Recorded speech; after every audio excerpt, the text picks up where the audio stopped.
I'm Captain Maisie Ellis. I'm 27 years old, and up until 2 months ago, my life was simple: follow orders and serve my country. My grandparents, Harold and Elizabeth, were more like parents to me than my own ever were. They were tough, old-school veterans who taught me that honor is the only thing a soldier truly owns. When they were killed in that tragic car accident, I was completely devastated. Then came the meeting with the lawyer, where I found out they had left me everything, the entire $36 million estate. My family, the same people I can't even remember the last time they called to check in on my grandparents, suddenly wanted it all. I refused. They say war reveals a soldier's true character. Let me tell you, a will does it even better for a family. Before I continue, do me a favor and let me know where you're watching from in the comments. And go ahead and hit that like and subscribe button if you believe some things just can't be bought with money. Growing up, my parents were physically present but emotionally absent. My father, Richard, is a corporate shark who always resented the military life he escaped. My mother, Diane, is a master of psychological warfare who treats social connections like rungs on a ladder to climb. That resentment was on full display at their funeral. The crisp Colorado air felt sharp in my lungs, each breath a cold reminder of the finality of it all. We stood in the Fort Carson National Cemetery, a silent, orderly city of the dead where white marble headstones stood in perfect formation, a final parade under the stoic watch of Pikes Peak. The sky was a piercing, cloudless blue, a beautiful day for a terrible occasion. The only sounds were the wind whispering through the ponderosa pines and the rhythmic snap of the American flag as the honor guard performed their duty. Two soldiers, their movements precise and steeped in tradition, lifted the flag from my grandparents' caskets. They stretched it taut, a sacred canopy of stars and stripes, before beginning the ritualistic fold. Each of the 13 folds was a sharp, deliberate motion, transforming the broad banner into a tight, dignified triangle. It was a ceremony I'd witnessed before, but never like this. Never for them. A 7-man firing party raised their rifles and fired 3 volleys in perfect unison. The 21 shots echoed off the mountains, a final, thunderous salute. In that moment, surrounded by the quiet respect of soldiers I'd never met, I felt a profound sense of peace. These men understood honor, they understood sacrifice, they understood the life my grandparents, both proud Army veterans, had lived. That peace shattered with a whisper. From the corner of my eye, I saw my younger brother, Jason, discreetly check the Rolex on his wrist and roll his eyes. He leaned toward our cousin, his voice a low, impatient hiss that cut through the solemn air like a razor. "I hope this patriotic charade ends soon," he muttered. "I have a meeting." Patriotic charade. The word struck me with the force of a physical blow. The folded flag, now being presented to me by a solemn sergeant, suddenly felt impossibly heavy in my hands. I looked at my brother, at his expensive suit and bored expression, and I finally understood. To him, to all of them, this wasn't a tribute. It was an inconvenience. The lifetime of service my grandparents had given to this country, the values they had instilled in me, was just a tiresome play standing between them and the one thing they truly cared about: the money. Once the honor guard had marched away and the other mourners began to disperse, my father, Richard, made his way to the graveside. He held a crystal tumbler containing a generous pour of what looked like expensive bourbon. For a fleeting second, I thought he was going to make a toast, a final tribute. Instead, he tipped the glass and poured the amber liquid directly onto the freshly turned earth. It soaked into the soil, a dark stain of contempt. "Stubborn old man," he mumbled, more to himself than to anyone else. Always lecturing me about moderation, yet he was sitting on a fortune. He turned his cold, calculating eyes on me. "He filled your head with that same meaningless nonsense about honor and duty, didn't he? Look where it got him, 6 feet under. And where has it gotten you? Playing soldier for a paltry paycheck. The real world doesn't work that way, Maisie." His words weren't born of grief. They were dripping with a lifetime of resentment. He didn't see a daughter mourning the 2 people who had truly raised her. He saw an obstacle, a follower of a creed he had long since abandoned for profit margins and power lunches. Before I could even process his insult, my mother, Diane, glided to my side. She didn't offer a comforting touch or a soft word. Her focus was on adjusting the diamond tennis necklace sparkling at her throat, a gesture as cold and hard as the gems themselves. "Maisie, darling," she began, her voice smooth as silk but laced with steel. "Don't be so selfish. Your father is shouldering the future of this entire family. He's under an immense amount of pressure." Her eyes flickered toward the grave, then back to me, devoid of any genuine emotion. "Your job right now is to listen and to cooperate. Don't make things more difficult with your feelings." Selfish. The word was a weapon, expertly deployed to gaslight and manipulate. In their world, my grief was an inconvenience, and my integrity was a character flaw. They were trying to frame their blatant greed as a noble burden, and my adherence to my grandparents' values as a childish selfishness that was hurting the family. I said nothing. There were no words that could bridge the canyon between our worlds. I simply stood straighter, my posture falling back on years of military training. My fingers tightened around the folded flag, the sharp corners of the stars pressing into my palm.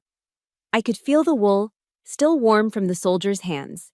In that moment, I felt my grandparents' presence more strongly than that of the living, breathing family standing beside me. They were there in the rigid set of my jaw, in the unwavering stillness of my stance. And in my mind, a quote from Marcus Aurelius that my grandfather loved to repeat echoed with perfect clarity.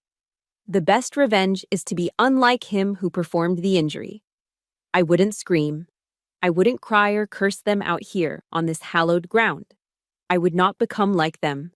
I would not let their venom poison me. I would win this war by being exactly what they despised: a soldier, honorable, disciplined, resolute. My mission was no longer just to mourn them, it was to defend them, to protect not just the estate they had left behind, but the very soul of their legacy. And that mission began now. My mission from the funeral carried me through the next week. The grief was still a heavy weight in my gut, but my training had taught me how to function under pressure, how to compartmentalize emotion and focus on the objective. The first battle wasn't going to be fought on some foreign field, but across the polished mahogany table in Mr. Goldstein's conference room. The air in the room was thick with tension, a suffocating blend of expensive cologne and simmering hostility. My father, Richard, sat at the head of the table like a king holding court. My mother, Diane, sat beside him, her posture perfect, her expression a mask of detached concern. My brother, Jason, lounged in his leather chair, scrolling through his phone as if this were all a minor annoyance. They were a united front, a predator pack waiting for the moment to strike. I was the prey, alone on my side of the table, with only our family's longtime lawyer, Mr. Goldstein, as a neutral party. Mr. Goldstein, a kind man with weary eyes who had known me since I was a child, cleared his throat. "As you know, we are here to view the last will and testament of Harold and Elizabeth Ellis." They chose to record a video statement to accompany the legal documents. He dimmed the lights and a large screen flickered to life. And there they were, my grandparents. Seeing them move and speak again sent a fresh wave of grief through me. They sat in their favorite armchairs in the sunroom of the farmhouse, looking directly into the camera. My grandfather, Harold, spoke first, his voice as steady and strong as I remembered. "If you're all watching this," he began, his gaze unwavering, "it means Elizabeth and I are gone. And it probably means that greed has already started to rear its ugly head." A muscle twitched in my father's jaw. My grandmother, Elizabeth, leaned forward slightly, her eyes seeming to find mine through the screen. "We are leaving our legacy, the farm, the company, everything, to Maisie. This isn't because she is our favorite grandchild," she said, and I saw Jason smirk out of the corner of my eye. "It is because she is the only soldier in this family, and this legacy needs a soldier to protect it, especially from those who carry the Ellis name." The final words landed with the force of a perfectly aimed artillery strike, direct, unflinching, devastating. It wasn't just a will, it was a final mission order, a validation of everything they had taught me, and a stark condemnation of everything my family had become. The screen went black, and the silence in the room was deafening. Then, chaos erupted. "Absurd!" Richard roared, slamming his open palm down on the mahogany table. The sound cracked through the room like a gunshot. The old man was senile. He didn't know what he was doing. He grabbed a thick manila folder from his briefcase and hurled it across the table. It skidded to a stop right in front of me. "This," he spat, "is a medical report from our family doctor, attesting to my father's diminished mental capacity for the last 6 months of his life. And this," he threw a second, smaller stack of papers on top of it, "is a legal petition to have the will invalidated. Sign this waiver, giving up all claims to the estate, or we will drag our grandparents' name through the mud in court. We will air every piece of dirty laundry, every family secret you can imagine." The threat was vile, a new low even for him. He was holding my grandparents' honor hostage, using their memory as a bargaining chip for his greed. Jason leaned back in his chair, a smug, contemptuous smile spreading across his face. "What are you going to do, Maisie? You're a pawn on a chessboard you don't even understand," he sneered. "We have the lawyers, we have the doctors, we even have Uncle Steve on the company's board of directors. What do you have? A uniform and some cheap medals." He gestured dismissively.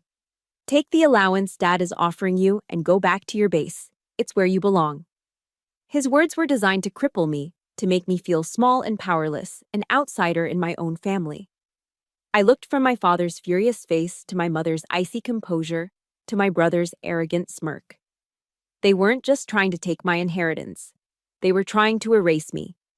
I was a threat to their narrative, a living reminder of a code of honor they had abandoned. The pressure in the room was immense, a physical weight pressing down on me. For a moment, I felt a flicker of the doubt they wanted me to feel. Then, I remembered a lesson from my grandfather. He'd made me read Sun Tzu's The Art of War when I was 16. "Know your enemy and know yourself, and you will not be imperiled in 100 battles." I knew them. I knew their greed, their arrogance, their ruthlessness. And I knew myself. I was a soldier. I looked across the table at Mr. Goldstein. He met my gaze and gave me a single, almost imperceptible nod. It was all the confirmation I needed. Slowly, I stood up. I didn't even glance at the folder my father had thrown at me. I pushed it back toward the center of the table. My voice, when I spoke, was calm and clear, as if I were issuing a command to my platoon. "Mr. Goldstein," I said, my eyes locked on the lawyer.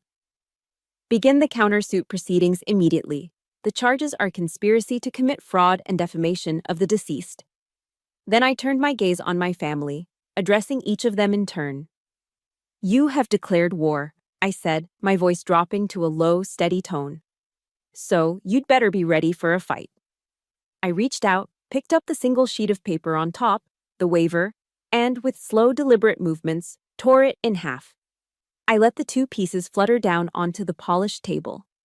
The first battle was over, and I had just fired back. My declaration of war had been answered far faster than I could have imagined. I left the lawyer's office with a cold fire burning in my chest, a sense of righteous purpose. I drove back to my small apartment in Colorado Springs, the one place that had been my sanctuary, my quiet corner of the world away from the demands of the army and the drama of my family. As I pulled into my designated parking spot, that fire turned to ice. My father was standing there, waiting for me at the bottom of the stairs, blocking the path to my front door. He wasn't alone. Flanking him were 2 large, imposing men I'd never seen before, their arms crossed over their chests. They looked less like companions and more like hired muscle. "I'm giving you one last chance, Maisie," Richard said, his voice flat and hard, devoid of any fatherly warmth. "Drop the countersuit and sign the waiver, or you walk away from here with nothing." He gestured vaguely at the apartment building. "This apartment is in my name. You will leave." The words hung in the air between us. A lie. A cruel, calculated lie designed to strip me of any remaining leverage. I knew for a fact this apartment wasn't in his name. My grandparents had set up a trust to purchase it for me as a graduation gift from West Point. I remember the day they gave me the keys, the pride in their eyes. "Every soldier needs a home base, kiddo," my grandfather had said. My father was not just trying to take my home, he was trying to desecrate a memory. "No," I said. The word was quiet but absolute. He didn't argue. He didn't raise his voice. He simply gave a curt nod to one of the men beside him. The man stepped forward, pulling a power drill from a tool bag. He jammed the drill bit into the lock of my front door. And then came the sound. A high-pitched metallic scream filled the air as the drill bit tore into the lock. It was the most brutal sound I had ever heard. It wasn't just the sound of a lock being destroyed. It was the sound of a final, irrevocable severing. The sound of my family tearing itself apart.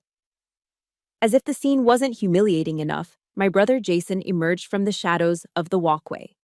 He was leaning against a pillar, his smartphone held up, recording the entire thing. A slow, malicious grin spread across his face. "Smile for the camera, Captain," he called out, his voice dripping with venomous glee. "Let's see what a U.S. Army captain looks like getting thrown out on the street. This should go viral." My father's men finished their work and kicked the door open. They didn't give me time to pack. They didn't give me the dignity of gathering my own belongings. They stormed into my sanctuary and began to defile it. They pulled out large black heavy-duty trash bags and started throwing my life into them with brutal indifference. My books, my clothes, my kitchenware, everything was scooped off shelves and out of drawers and dumped like garbage. The worst part was when one of them grabbed the small collection of framed photos from my nightstand. Pictures of me with my platoon. Pictures of me at my West Point graduation. And the one I cherished most. A photo of me as a teenager, standing between my smiling grandparents at the Ellis Ranch. The man tossed it into a bag, but it snagged on the edge and fell, crashing onto the concrete sidewalk. The glass shattered, a spiderweb of cracks spreading across my grandfather's smiling face. That's when my mother arrived. Diane pulled up in her pristine Mercedes, stepping out not to intervene, but to supervise. She watched the men haul the black bags out of my apartment, her face a mask of cool disapproval. She looked at the pathetic pile of my life heaped on the sidewalk, then looked at me. "None of this had to happen," she said, her voice laced with a tone of disappointment, as if this were all my fault. "If you had just been reasonable." I stood there, frozen on the pavement, unable to move, unable to speak. I watched as they piled the bags into the back of my Ford F-150 pickup truck. They threw the last bag in, slammed the tailgate shut, and then my father handed me my keys. He didn't look me in the eye. That, perhaps, was the only mercy he showed me all day. Then they got in their cars and drove away, leaving me alone in the wreckage. That night, I found myself in the parking lot of a 24-hour Walmart. The relentless hum of the store's fluorescent lights cast a sickly yellow glow over my truck. My entire life was contained in 6 black trash bags in the truck bed behind me. I was a decorated army officer, a leader of soldiers, and I was homeless. The cold of the Colorado night seeped through the windows of the cab, chilling me to the bone.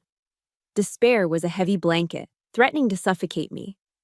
I leaned my head against the steering wheel, the plastic cool against my forehead, and for the first time since my grandparents had died, I felt truly, utterly alone. But then, in the depths of that darkness, a memory surfaced. It was from SEER school: survival, evasion, resistance, and escape. The toughest training I had ever endured.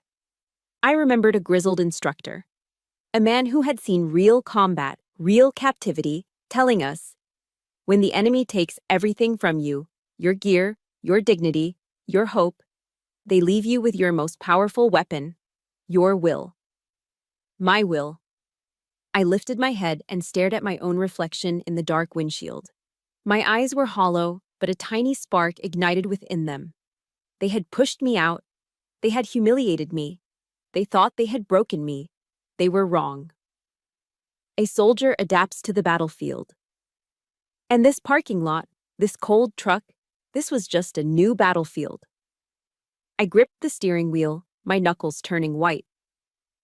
"All right," I whispered to the empty cab, my breath fogging the glass. "You took my home." I put the key in the ignition and turned it, the engine rumbling to life. "Now I'm coming to take back everything else." I drove through the cold, pre-dawn darkness, my F-150 eating up the miles on the empty highway. The adrenaline from the previous evening had faded, leaving behind a bone-deep exhaustion and a hollow ache in my chest. There was only one place left to go, one last sanctuary in a world that had suddenly turned hostile. The Ellis Ranch. As the sun began to cast a pale pink glow over the Rocky Mountains, I turned off the main road and onto the familiar gravel driveway. The crunch of the tires was a sound I'd known my entire life, a sound that meant I was almost home. But a knot of anxiety tightened in my stomach. What would I find here? Had my father already sent his people? Was I driving into another ambush? My fears dissolved the moment I saw the gate. Standing there, silhouetted against the rising sun, was Carlos. Carlos Mendoza had been my grandfather's right-hand man for over 30 years, the ranch foreman who knew every acre of this land as well as he knew the back of his own weathered hands. A retired Army Master Sergeant, he was a man of few words but unwavering loyalty. His face was a roadmap of tough years and long days, but his eyes were sharp and steady. He watched my truck approach, his expression unreadable. I pulled to a stop, my window already rolled down, ready to explain the humiliating pile of trash bags in the truck bed. But he didn't ask a single question. He simply unlatched the heavy wooden gate and swung it open. As I drove through, he looked me straight in the eye and gave a slight, respectful nod. "Welcome home, Captain," he said. The two words, spoken with such simple, profound dignity, nearly broke me. Home. He called it home. And he called me Captain. He saw me not as a defeated outcast, but as the officer I was, the leader my grandparents had trusted. For the first time since the funeral, I felt a flicker of warmth return to my frozen soul. Inside the sprawling log farmhouse, the warmth became real. The air was filled with the rich, comforting scent of brewing coffee and pine wood from the fireplace. Dorothy was standing by the kitchen counter, her kind face etched with worry. She had been my grandparents' caregiver in their final years, but she had become so much more. A friend, a confidant, a part of the family in a way blood relatives never were. The moment she saw me, her face crumpled with a mixture of anger and relief. She rushed forward and wrapped me in a tight, fierce hug. It wasn't a delicate, polite embrace. It was the hug of a mother bear protecting her cub. "We heard what happened," she said, her voice trembling with indignation as she pulled back. "Mr. Goldstein called, those vultures, to do that to you, to Harold and Elizabeth's girl." She shook her head, her eyes flashing. "But you're safe now. This was their fortress, and now it's yours. No one can touch you here." She led me to the kitchen table, a massive solid oak piece that had been the heart of this house for generations, and poured me a steaming mug of black coffee. As the warmth of the ceramic seeped into my cold hands, the dam of emotion I'd been holding back finally began to crack. I wasn't alone anymore. This wasn't a pity party, it was a council of war. Carlos came in and sat down, placing a dusty ledger on the table. Dorothy set the coffee pot between us. The three of us, a soldier, a sergeant, and a caregiver, formed a circle around that oak table. We were the true heirs to my grandparents' legacy, a legacy of loyalty. "This isn't new, Captain," Carlos said, flipping open the ledger. "Your father has been testing the fences for months, trying to get me to authorize large equipment purchases from his preferred vendors, trying to access company accounts. I have records of every attempt." Dorothy chimed in, her voice low and serious. "He and your mother would visit, not to see how Harold and Elizabeth were doing, but to pressure them. They'd talk about estate planning and simplifying assets. It always ended in a fight. Harold would just tell them to get out. They had no idea I could hear everything from the kitchen." As they spoke, a picture began to form, a clear, ugly portrait of calculated greed. My family hadn't just become monstrous after the will was read. They had been circling for a long time, waiting for the moment to strike. I felt a surge of cold fury, but also a growing sense of clarity. Then Carlos delivered the intelligence that changed the entire battlefield. "Your grandfather was no fool, Captain," he said, a grim smile touching his lips. "After the last time Richard was here, shouting about how the old man was losing his mind, Harold had a new security system installed, top of the line." Dorothy leaned forward, her eyes bright with the revelation. "It's not just cameras, dear. The entire living room and the office. They're wired for high-fidelity audio, voice-activated." I stared at them, the pieces clicking into place with the satisfying precision of a rifle bolt locking into battery. This house wasn't just a home. It wasn't just a fortress. It was an evidence locker. My father, in his arrogance, had walked into a trap of his own making. He and my mother had laid out their entire conspiracy, spoken their vilest intentions in rooms that were listening to every single word. I took a sip of my coffee, the heat spreading through my chest. The exhaustion was gone, replaced by a surge of adrenaline. My mission had a clear objective now. I found my grandmother's old Bible on the mantelpiece, its pages worn with love. She had underlined a verse in Proverbs, one I'd heard her quote before. "A friend loves at all times, and a brother is born for a time of adversity." My brother wasn't Jason. My brothers and sisters in arms were sitting right here, at this table. And the war had just begun. The days that followed at the ranch were a strange mix of peace and preparation. For the first time in what felt like a lifetime, I felt safe. Surrounded by the steadfast loyalty of Carlos and Dorothy, I began to feel the ground solidify beneath my feet. We spent our days poring over the evidence my grandparents had unknowingly collected, building our case piece by piece. For a brief, hopeful moment, I believed that the truth would be enough. I thought the fight would stay within legal boundaries. I was wrong. My family had no intention of fighting fair. Their next attack came from a direction I never anticipated, aimed at the very heart of my identity. I was in the office with Carlos, cross-referencing company invoices, when my cell phone rang. The caller ID showed a number from Fort Carson. It was my battalion commander. My heart jumped into my throat. A call from my CO was never casual. "Captain Ellis," Lieutenant Colonel Miller said, his voice stripped of its usual warmth. It was formal, clipped. "I've just received a rather disturbing email. It contains allegations that you are using your active duty status to intimidate your family in a private inheritance dispute." I went completely numb. The invoices in my hand felt flimsy, meaningless. My father wasn't just suing me in civil court, he was attacking my career, my honor, my uniform. It was the lowest possible blow. He knew that for an officer, even the suggestion of unethical conduct could be a career killer.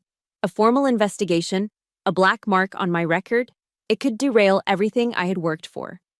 He was willing to burn my entire future to the ground to get what he wanted. But that was only the beginning. My brother Jason, a creature of the digital age, launched the second wave of the assault. He unleashed a coordinated smear campaign online, targeting the one community I thought was untouchable: my fellow soldiers and their families. Anonymous posts began appearing in Facebook groups for military spouses in Colorado Springs and on veterans forums. The narrative was expertly crafted to twist me into a villain. Greedy young captain uses combat status to steal inheritance from grieving elderly parents. The posts were accompanied by carefully selected photos of my parents looking somber and distressed. Photos likely taken at my grandparents' funeral. Jason even had the gall to twist the uniform code of military justice against me, citing obscure articles and misinterpreting them to suggest my actions constituted conduct unbecoming an officer. He was poisoning the well, turning my own brothers and sisters in arms against me with a cocktail of lies and half-truths.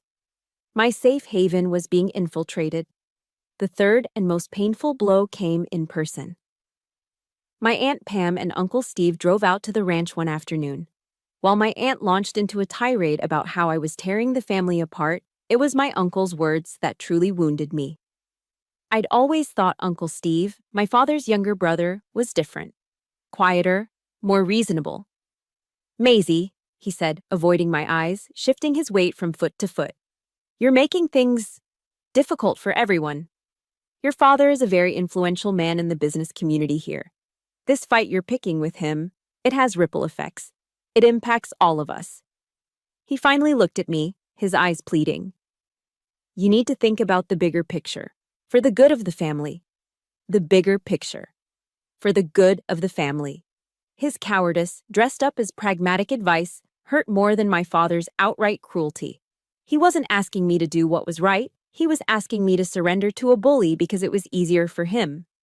He was choosing convenience over character. The betrayal stung, a sharp, bitter reminder that I was utterly alone in this fight against my own blood. That night, the quiet ranch house felt less like a sanctuary and more like a besieged command post. I sat alone in my grandfather's office, the only light coming from the cold glow of my laptop screen. I scrolled through it all. The forwarded email from my CO, the vicious posts, the comments from strangers calling me a disgrace to the uniform.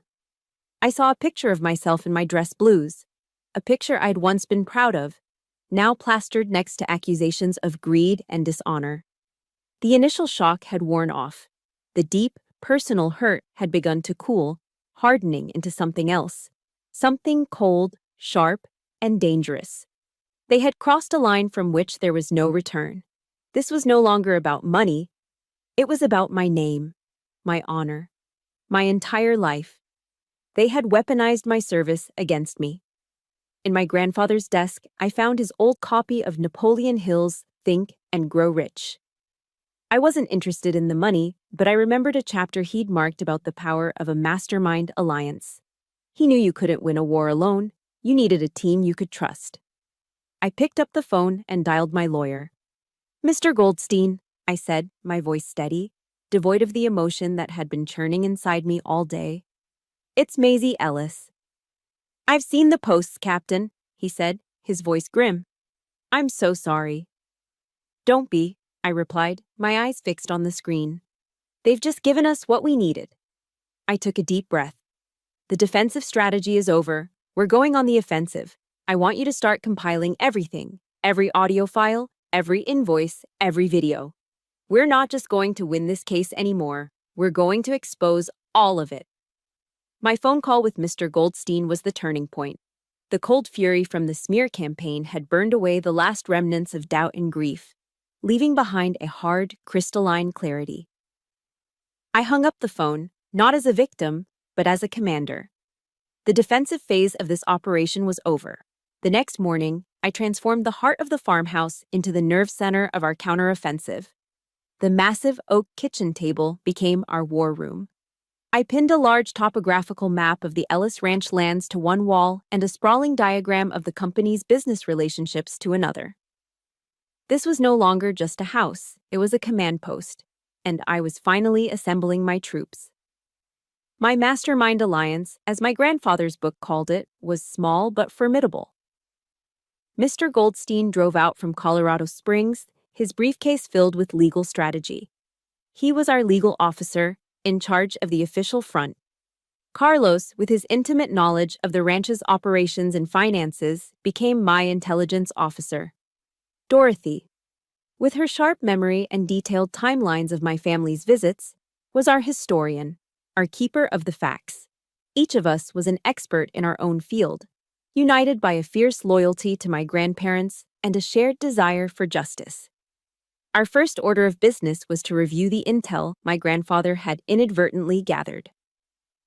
We hooked a laptop up to the security system's hard drive.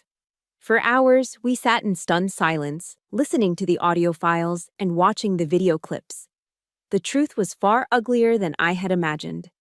We heard my father, Richard, speaking to my mother in what he thought was the privacy of the office. We just need to get his doctor to declare him incompetent, his voice hissed from the speakers. Then we can liquidate the North Pasture before Maisie gets any ideas. That land is worth millions to developers. We watched a clip of my mother, Diane, speaking to my father after a visit where my grandmother had been particularly frail. Just be patient, Richard, she'd said, adjusting her pearls. It won't be long now. Then we can undo all this foolishness about preserving the land. They spoke of their own parents not with love or concern, but as obstacles, as assets to be managed and eventually liquidated. Each recording was another nail in their coffin, another round of ammunition for our arsenal. Listening to it felt like a violation, but it was a necessary one. This was the truth in their own damning words. The surprise reinforcement came on the third day. My phone rang with an unknown number. When I answered, a woman with a strong, confident voice and a distinct Hispanic accent asked for me. "This is Rosa Jimenez," she said. "I was a friend of your grandparents. I own a large agricultural supply company. We did business for nearly 20 years. I remembered the name. Rosa was a legend in the local business community, a self-made woman who had built an empire from the ground up. "I'm calling because I've been hearing the rumors your father is spreading," she continued, her voice sharp with contempt. "That man is a snake.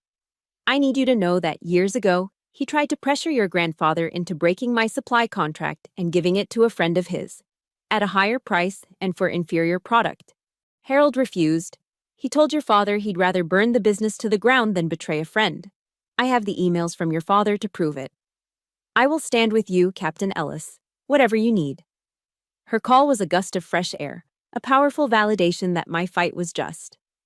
My father's corruption wasn't a secret, it was a reputation. Rosa's support, and her evidence, was more than just another piece of intel. It was a morale boost that strengthened our entire alliance. In my grandfather's old military journal, I later found a line he'd written during the war. "A soldier doesn't win with the rifle in his hand. He wins with the trusted comrades on his left and on his right." My unit was growing stronger. After a week of relentless work, our war room was covered in notes, timelines, and evidence markers. We had financial records showing my father's attempts to siphon funds. We had Dorothy's testimony. We had Rosa's emails. And most importantly, we had hours of damning audio and video recordings. We had an arsenal. Mr. Goldstein, who had been quietly reviewing the final compilation of evidence, leaned back in his chair and a slow, satisfied smile spread across his face. "Captain," he said, the formal title now filled with a newfound respect. "We don't need to go to court. This is overwhelming." He gestured to the wall of evidence. "We just need to choose the right time and the right place to present this. They wanted a public fight. We'll give them a battle they can never, ever win." His words hung in the air, filled with promise. The tide had turned. The power had shifted. I looked at the map on the wall, at the faces of my loyal allies around the table. My mind, trained for strategy, started working. They had chosen their weapons: lies, intimidation, and public humiliation. Now it was my turn to choose the battlefield. It's amazing what you can accomplish when you have the right people on your side. If you've ever had a friend or even a stranger stand up for you when you needed it most, hit that like button. And in the comments, just type the word loyalty if you believe that's what truly makes a family. Where would a public battle cause the most damage to an enemy who lived and died by their reputation? The question wasn't just about winning, it was about achieving total victory. A place where the truth would not just be heard, but where it would detonate with maximum impact. An idea, cold and precise, began to form in my mind. The perfect battlefield wasn't a courtroom. It was a ballroom. The answer to my strategic question came to me while scrolling through the local news website, the annual Colorado Springs Entrepreneurs Association charity auction. It was the premier social event of the season, a glittering affair attended by every business leader, local politician, and media outlet in the city. It was also my parents' favorite stage, a place where they performed their roles as benevolent community pillars. Their greatest strength, their obsession with public image, was about to become their fatal weakness. The plan was set. It was time to lay the trap. The first step was the bait. I had Mr. Goldstein send a formal peace offering to my father's legal team. The proposal was a masterclass in psychological warfare, designed to appeal directly to my father's greed and arrogance. I proposed the formation of the Harold and Elizabeth Ellis Charitable Foundation. I would retain ownership of the ranch itself, but the majority of the profits from the multi-million-dollar agricultural supply company would be funneled into this new foundation. The board of directors would be shared between us. To show my good faith, I suggested we announce this generous reconciliation publicly at the upcoming charity auction. And, as the eldest son, Richard would be given the honor of making the keynote speech. He took the bait without a moment's hesitation. From his perspective, it was a total victory. He would gain control of the company's cash flow, all while being lauded as a philanthropic hero who had graciously reconciled with his wayward daughter. His ego wouldn't let him see the trap hidden beneath the layers of flattery. While my parents were busy preening for their moment in the spotlight, Diane no doubt selecting the perfect designer gown, Richard crafting a speech full of false sentiment, my own unit worked with the quiet, focused efficiency of a special operations team. The farmhouse became a hive of activity. Carlos and Rosa distilled complex financial records into a series of clear, damning PowerPoint slides, highlighting every fraudulent action Richard had attempted. Dorothy, with surprising technical skill, edited hours of audio and video into a single, cohesive narrative, a devastating timeline of their conspiracy. Mr. Goldstein prepared the legal documents, ready to be deployed at a moment's notice. Every piece of our operation was synchronized, every detail accounted for. We were preparing for a full-scale assault. The night of the auction, the ballroom at the Broadmoor Hotel was dazzling. A sea of tuxedos and evening gowns under the sparkle of crystal chandeliers. I arrived alone. I wasn't wearing my uniform. Instead, I chose a simple, elegant black dress.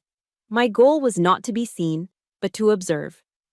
I blended into the background, a shadow moving through the crowd, my senses on high alert. My family, on the other hand, was the center of the universe. They held court near the grand staircase, basking in the attention. My father was shaking hands, projecting an aura of power and magnanimity. My mother, draped in diamonds, offered dazzling smiles to everyone who approached. They saw me across the room, and I saw a flicker of pity in their eyes, the look one gives to a defeated opponent who has finally accepted their fate. Jason, ever the arrogant fool, sauntered over to me, a champagne flute in his hand. "Well, well," he sneered, looking me up and down. "See? You finally learned your place. Glad you came to your senses before you completely ruined your life." I just smiled, a small, calm smile that didn't reach my eyes. "I wouldn't miss this for the world, Jason." He took my calmness for surrender and walked away, satisfied. I let him go. A good soldier is always calmest just before the shooting starts. Finally, the moment arrived. The MC took the stage and, after a few brief remarks, introduced my father with a glowing tribute. And now, to announce a truly wonderful new philanthropic endeavor, please welcome a man who exemplifies the spirit of family and community, Mr. Richard Ellis. My father walked onto the stage to a round of enthusiastic applause. He soaked it in, his chest puffed out with pride. He approached the podium, adjusted the microphone, and beamed at the audience, the picture of a proud son and benevolent patriarch. A massive projection screen behind him glowed, ready to display the newly designed logo for the foundation. Thank you," he began, his voice smooth and practiced. "Ladies and gentlemen, friends, nothing is more important than family. My father, Harold Ellis, was a great man. A man who built a legacy." He paused for dramatic effect, letting the weight of his words settle over the silent, adoring crowd. He was in his element, the master of his own universe. "And today," he continued, his voice swelling with emotion, "we, his family, are honored to continue that legacy of giving back." He turned and gave a confident signal to the tech booth at the back of the room, a signal I had arranged with the technician an hour earlier. "Please, join me in welcoming the Harold and Elizabeth Ellis Charitable Foundation." He gestured to the screen behind him, expecting to see a beautiful logo. But a logo is not what appeared. Instead, the screen was filled with a grainy, black and white, completely silent still image. It was a freeze frame from the office security camera at the ranch. It showed my father, his face twisted in a mask of pure rage, screaming into the calm, resolute face of my grandfather. A collective gasp swept through the ballroom. The applause died instantly. A confused, anxious silence fell over the crowd. On stage, my father's triumphant smile froze, then collapsed into a mask of pure, horrified disbelief. He stared at the image, his own ugly truth exposed for the entire world to see. And for the first time in his life, Richard Ellis was utterly speechless. For a long second, the only sound in the grand ballroom was the hum of the air conditioning. Richard stood frozen on stage, a deer caught in the headlights of his own hypocrisy. The image on the screen behind him, his face contorted with rage as he screamed at my grandfather, was undeniable. Then, the first shot was fired. Sound erupted from the speakers, perfectly synchronized with the video. "You never saw me as a son. You only ever saw me as a failure." My father's recorded voice, filled with venomous resentment, echoed through the silent room. The man on the screen was not the benevolent philanthropist he had just pretended to be. He was a bitter, angry man, consumed by jealousy. From my position near the tech booth, I gave a subtle nod. The technician hit the next cue. The image on the screen instantly changed. Now, it displayed a screenshot of an email, its text enlarged for all to see. It was from Richard to his personal lawyer, dated 3 months before my grandparents' accident. The subject line read, "Competency issue." The body of the email was short and brutal. "Find a way to prove he's mentally unfit. We need to act before it's too late." A low murmur rippled through the crowd. People were leaning in, whispering to their neighbors. The air of celebration had evaporated, replaced by the electric tension of a public execution. Before the whispers could grow louder, Mr. Goldstein moved. He walked calmly onto the stage, took a spare microphone from the podium, and stood beside my stunned father. "Ladies and gentlemen," Mr. Goldstein said, his voice firm and clear, cutting through the confusion. "My name is Samuel Goldstein, and I was Harold and Elizabeth Ellis's attorney. What you are seeing here is the first piece of evidence in a systematic campaign of fraud, defamation, and elder abuse perpetrated by Mr. Richard Ellis and his family." Richard seemed to snap out of his stupor. "This is slander. Lies," he stammered, but his voice was weak, drowned out by Mr. Goldstein's authority. "Is it a lie, Mr. Ellis?" Mr. Goldstein continued, not even looking at him. "That you attempted to have your own father declared mentally incompetent to seize his assets?" As he spoke, a new slide appeared on the screen. A signed affidavit from my grandfather's actual physician, stating that Harold Ellis was of sound mind and body up until the day he died. "Is it a lie that you attempted to siphon funds from the company accounts?" A slide with Carlos's financial report appeared, showing clear discrepancies and transfer requests signed by Richard. Down in the audience, Carlos stood up, a silent, powerful confirmation of the data on the screen. "Is it a lie that you attempted to sabotage long-term business relationships for personal gain?" The screenshot of the email Richard had sent to Rosa Jimenez flashed on the screen. From her table, Rosa also stood, her expression one of stern vindication. "And is it a lie that your son, Jason Ellis, launched a malicious online smear campaign against a decorated U.S. Army captain?" The screen now showed screenshots of Jason's anonymous posts, right next to a technical report tracing them back to his personal IP address. The final piece of evidence was the most damning. It was an audio file. My mother's voice, cool and calculating, filled the room. "Just let the girl think she has a say in things, Richard. Once the legal dust settles, we'll take back control of everything. She'll get tired of playing farmer eventually." That was the final blow. The collapse was immediate and absolute. In the audience, my mother, Diane, stood up abruptly, her face a pale mask of horror. She tried to make a discreet exit, but a pack of local news reporters, smelling blood in the water, quickly swarmed her, their phone cameras held high. My brother, Jason, had vanished. I saw him slinking out a side door, his face ashen. On stage, my father was broken. He stood there, speechless, his carefully constructed world crumbling around him in real time. The adoring applause had been replaced by a sea of shocked and disgusted faces. Business partners, friends, neighbors, everyone he had spent a lifetime impressing now looked at him with unveiled contempt. He finally saw me as I stepped out from the shadows near the side of the stage. He raised a trembling hand and pointed at me. "Her," he croaked, his voice cracking. "It was her. She trapped me." But no one was listening. His reign was over. The empire of reputation he had built on a foundation of lies had been demolished in less than 5 minutes. I walked onto the stage and took the microphone from Mr. Goldstein. I didn't look at my father. I didn't need to. I looked out at the audience, at the community he had fooled for so long. My grandparents' legacy isn't $36 million, I said, my voice ringing out, clear and strong. Their legacy is honor, integrity, and loyalty. The Elizabeth and Harold Ellis Charitable Foundation will be established. I paused, letting my words sink in. But it will be run by people who truly understand those values. I placed the microphone back on its stand. The sound of a single person clapping echoed in the silent room. Then another joined in, and another. Within seconds, the entire ballroom erupted in a wave of thunderous applause. It wasn't the polite, obligatory applause my father had received. It was raw, genuine, and overwhelming. It wasn't applause for an heiress. It was for a soldier who had seen her mission through to the end. As I stood there, I remembered the verse my grandmother loved from the Gospel of John. And you will know the truth, and the truth will set you free. That night, I hadn't just set myself free. I had set their legacy free. Mission complete. The drive back to the ranch after the charity auction was quiet. The adrenaline of the battle had faded, leaving a strange silence in its wake. There was a sense of relief, of a mission finally accomplished.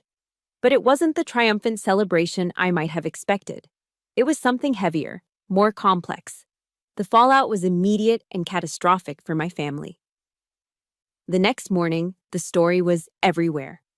The Colorado Springs Gazette ran a front-page headline: Ellis Empire Crumbles in Charity Gala Scandal. Business journals and local news blogs picked it up, each adding more details to the spectacular implosion. My father, Richard, was forced to resign from every board he sat on. Longtime business partners publicly severed ties. My brother, Jason, became a local pariah, a meme for arrogant failure. Their social and professional ruin was swift and total. I read the articles on my laptop sitting at the old oak kitchen table. Dorothy slid a fresh cup of coffee in front of me, her touch gentle on my shoulder. I expected to feel a surge of satisfaction, a sense of victory. Instead, all I felt was a profound, hollow emptiness. I had won the war, but the battlefield was littered with the wreckage of what was, by definition, my family. There is no clean victory in a civil war. That afternoon, my phone rang. It was my mother.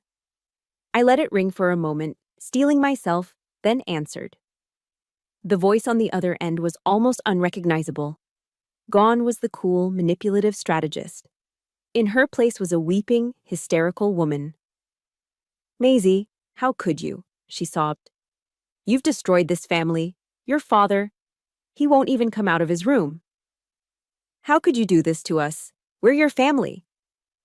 It was her final, desperate gambit, to cast me as the villain, the destroyer of worlds.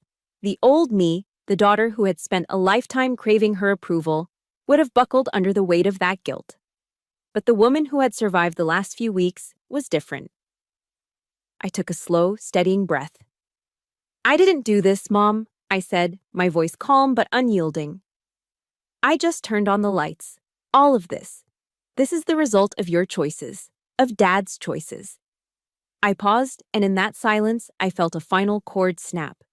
Goodbye, Mom. I ended the call, and with a steady hand, I blocked her number. I blocked Jason's. I blocked my father's. It wasn't an act of anger. It was an act of self-preservation. Dealing with my father required a different approach. I couldn't bring myself to speak to him.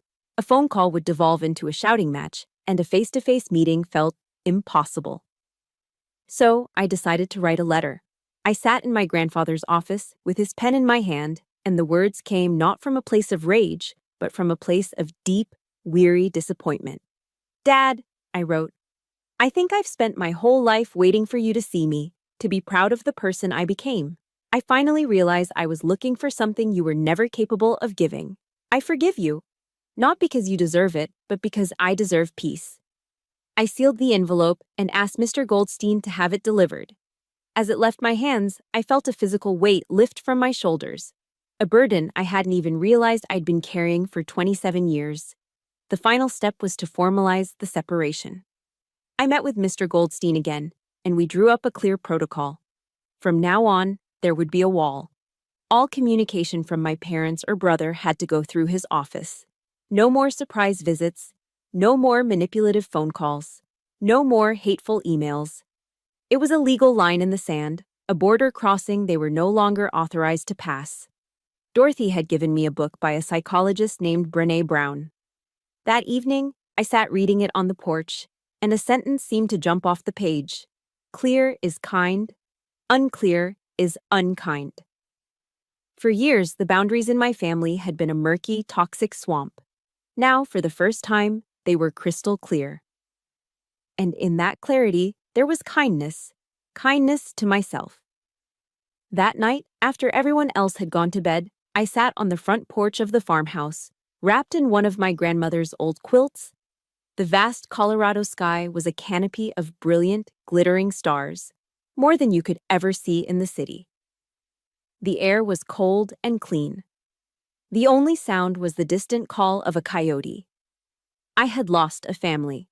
The reality of that was a quiet, persistent ache. The family I was born into was gone, shattered by their own greed and my refusal to be their victim.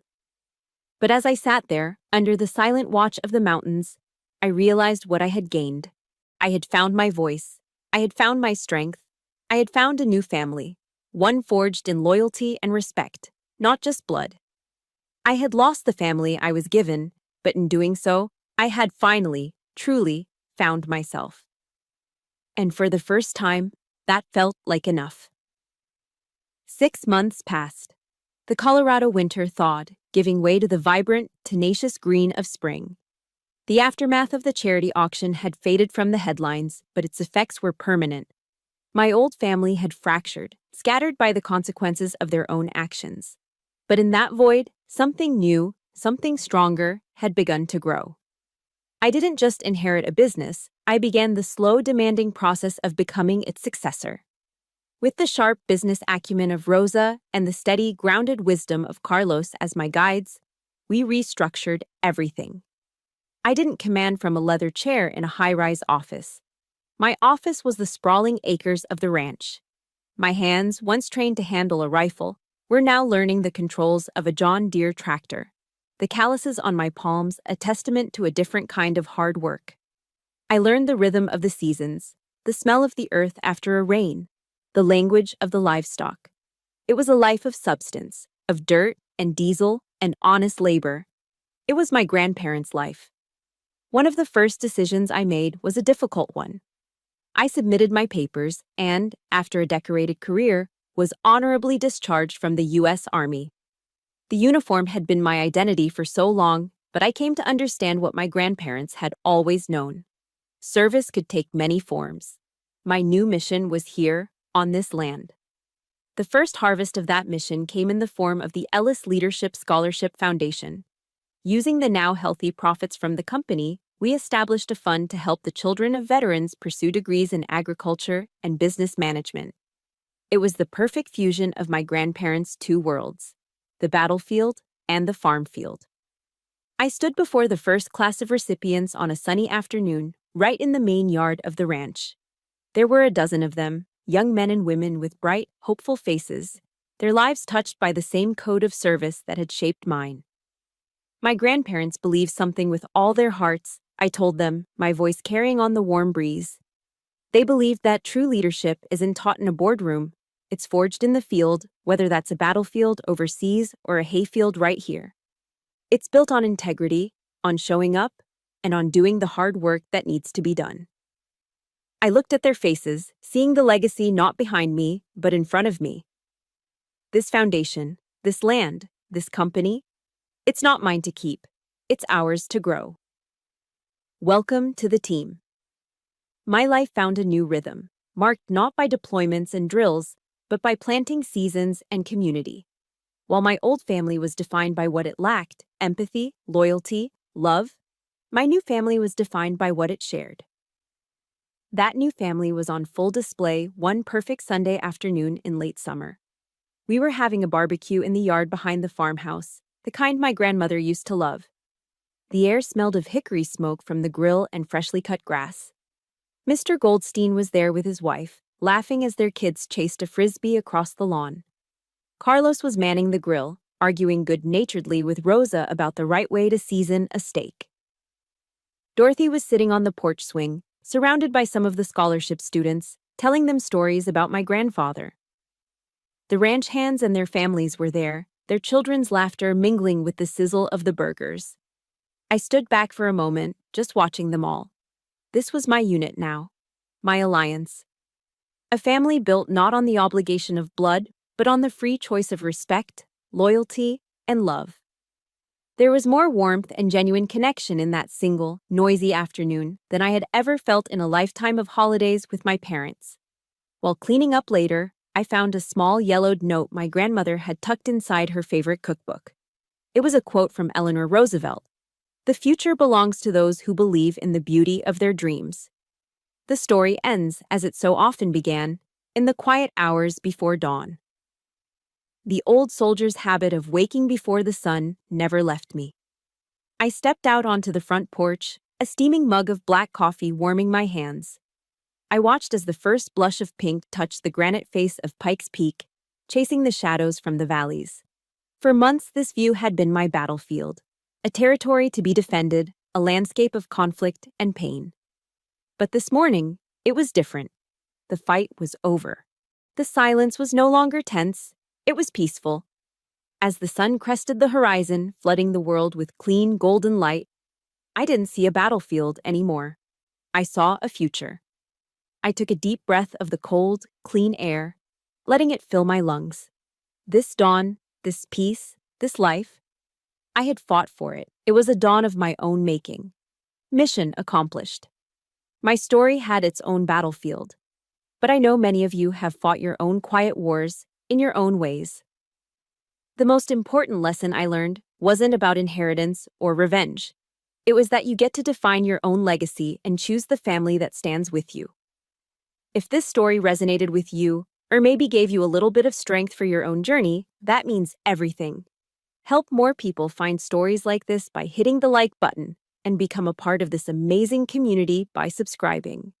Thank you for listening. I'll see you in the next one.